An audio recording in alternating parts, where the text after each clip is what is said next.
Yan mga kasipag, magandang hapon. Nandito ako ngayon sa aking farm sa bundok. Matapos kagaling ko kanina sa dagat, mangisda, kumain ng tanghalian. Ayan. Umakyat na ako dito para bisitahin ang aking mga pananim dito. Ayan.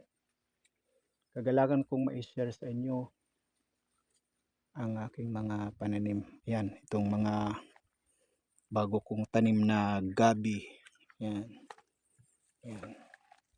Para pararamihin ko to. Ayan. May mga ano to na eh. May mga ano na, pana tawagin. Yan, tutubo yan. Pag lumaki na, ganyan, lumaki pa, pwedeng itanim na, i-transplant. Yan. Yan, yan, yan. Yan, mga gabi ko. Taba. Yan.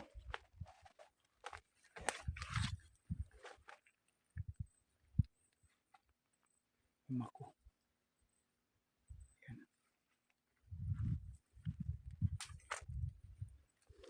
Makapag tanim-tanim na rin kung anong pwede itanim ko ngayon. Pinya. Ayan, mga saging ko. Ayan.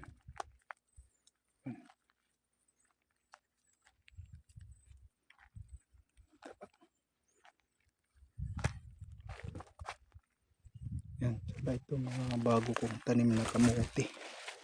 Yan,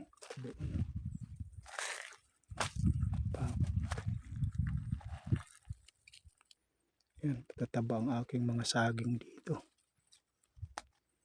Yan, aking mga saging tataba. Yan.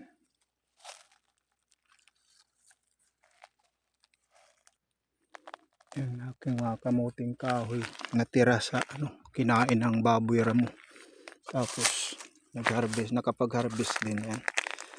At saka tinamnan ko uli yung panibago.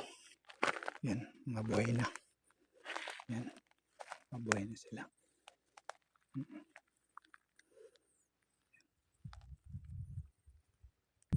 Ito may mga pinya ko.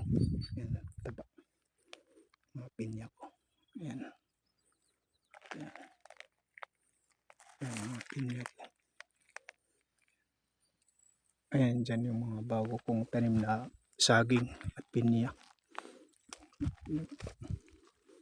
Yan. Yan.